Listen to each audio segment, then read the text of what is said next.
AP3 Lavish, AP3 Lavish, AP3 Lavish. Let's go. AP3 Lavish Fitness. What's going on, everyone? Welcome back to the AP3 Lavish Fitness Podcast.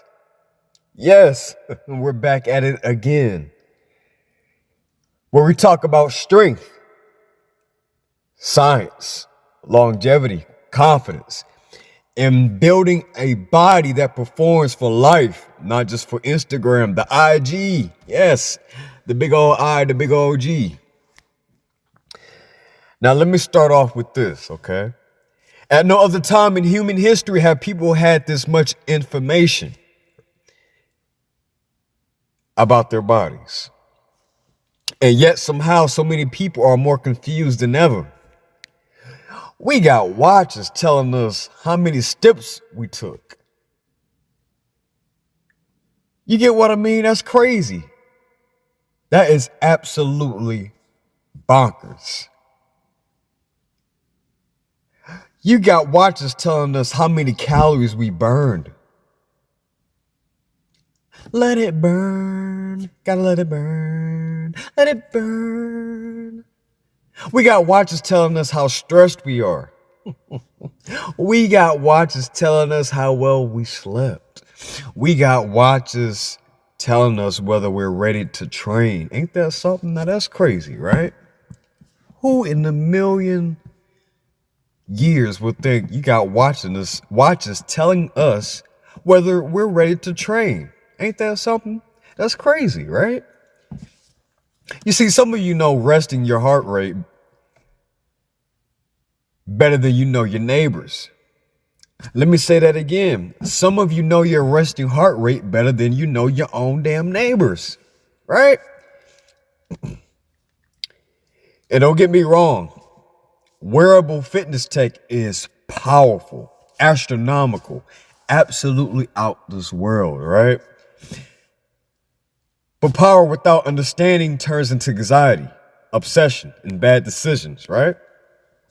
So today's episode is not about wearables are good or wearables are bad.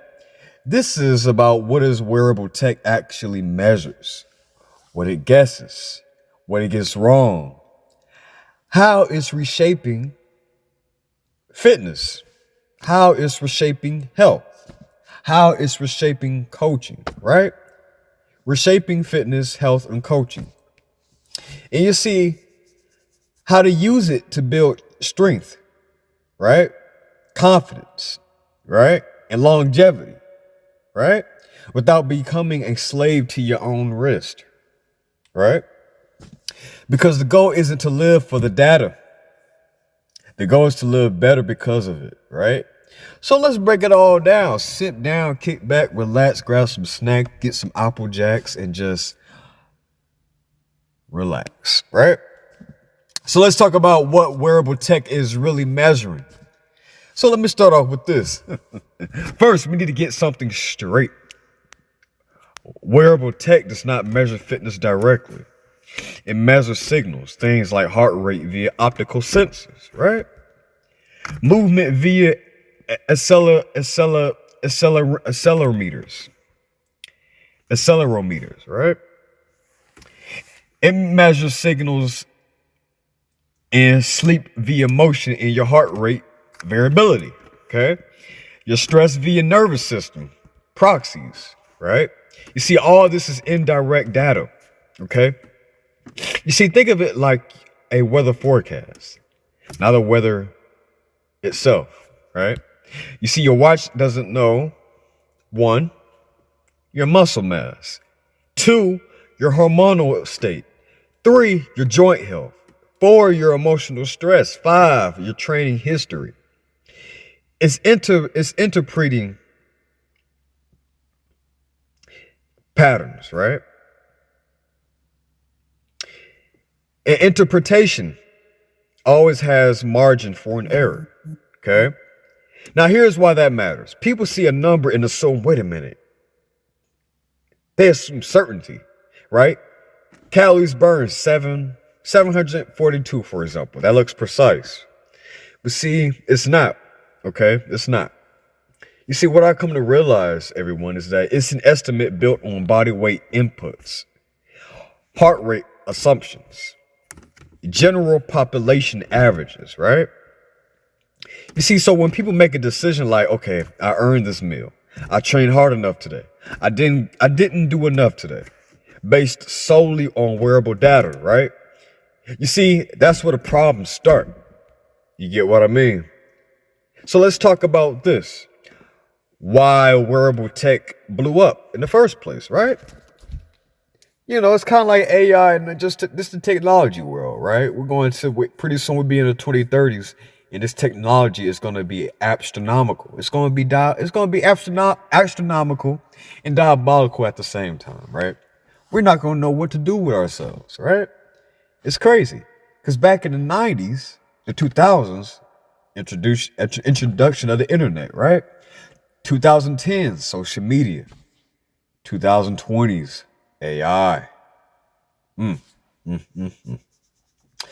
Let's talk about modern life destroyed natural movement. Yes. You see, here in America, especially, what most people do, sit down too much. Sitting down too damn much. Walking too little. Working indoors. Stare at the damn screens all day.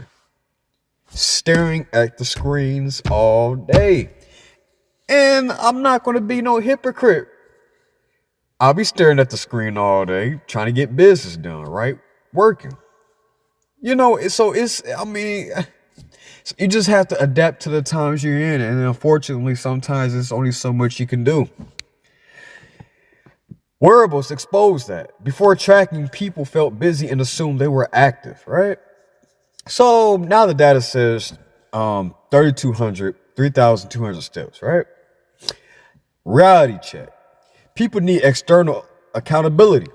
Okay, let's be honest. Most adults don't have, number one, coaches. Number two, teams. Number three, structured training environments, right? A wearable became a low-cost accountability system, right? It nudges, it reminds, it nags politely.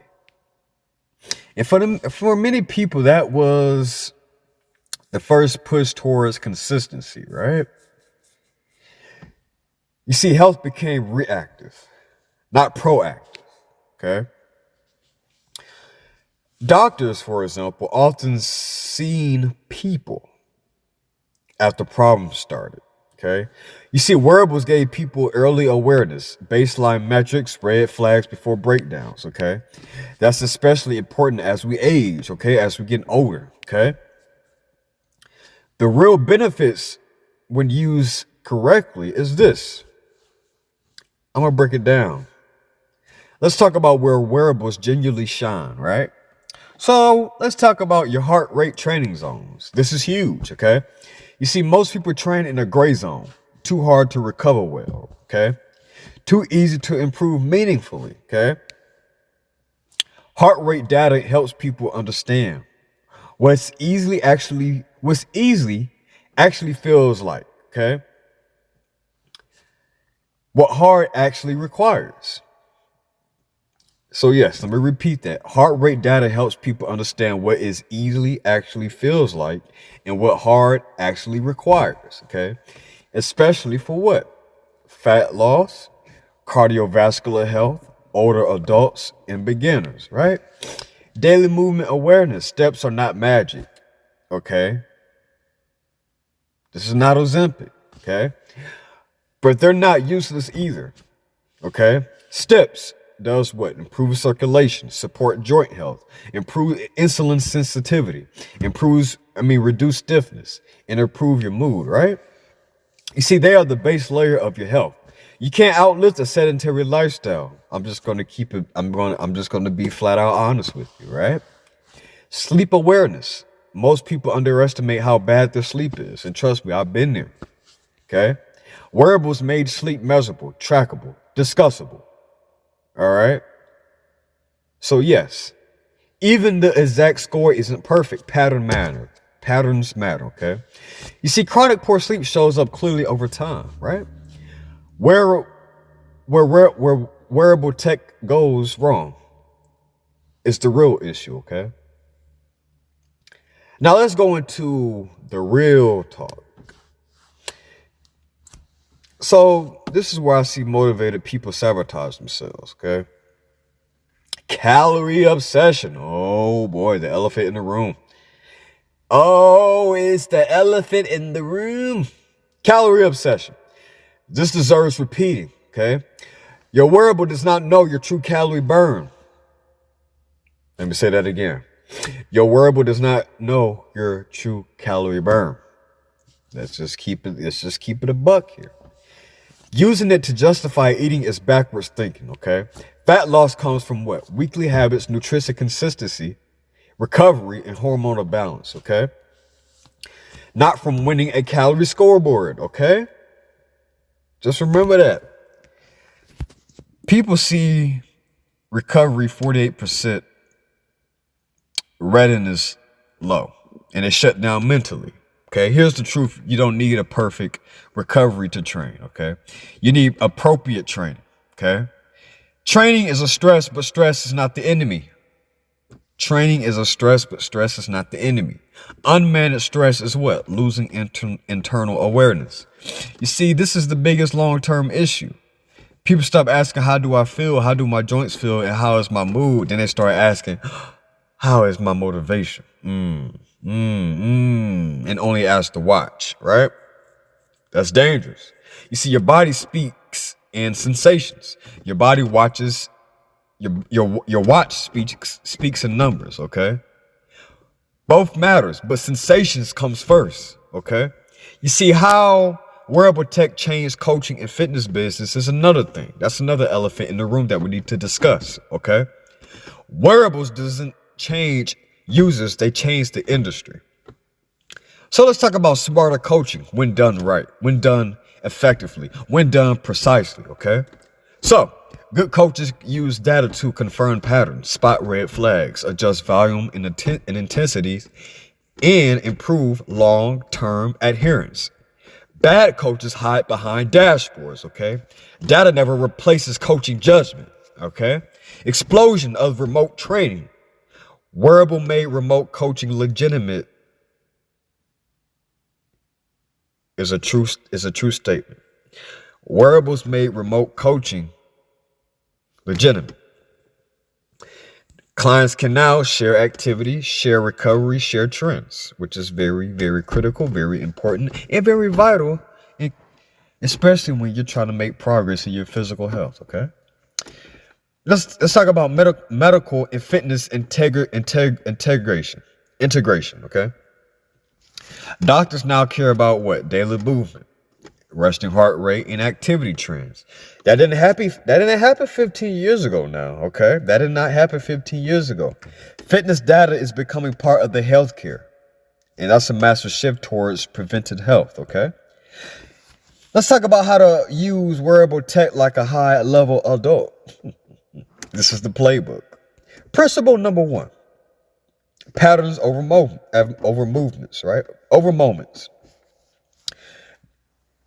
Never overreact to one bad night, one low score, and one off day, okay? Fitness is not fragile. I need you guys to get that through your skulls. Fitness is not fragile, okay? The next principle is context is the king, right? So stress comes from what? Work, relationships, travel, poor sleep. Poor sleep is a big one. All affects the numbers. So your watch doesn't really know your life. You do. You do. Okay? Support your goals, not the apps, okay? Your goal might be strength, longevity, confidence, pain-free movement, and health markers. Your wearable doesn't it doesn't choose your goals. It just reports signals. It just reports signals. Okay? Use it as a monitor, not a judge, okay? Data reflects, it doesn't condemn. You're not failing because you missed a ring, you're living, all right? So yes, just know the future of fitness is human, okay? The big takeaway the big caveat of all this is that wearable tech didn't make people disciplined. It didn't make people healthy. It didn't make people confident. What it did was it exposed reality. Okay? And reality is a gift if you're willing to respond intelligently. Okay? The future of fitness isn't more tech, it's better understanding. Okay?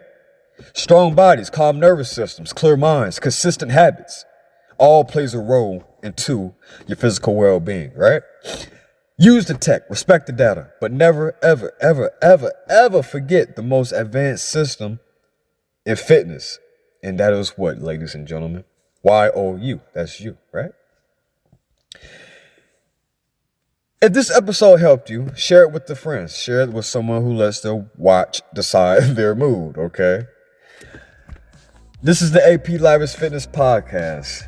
Like I always say, stay strong, stay confident, stay consistent, stay fit, and always, always, always, always stay lavish, and ladies and gentlemen, God bless. Love.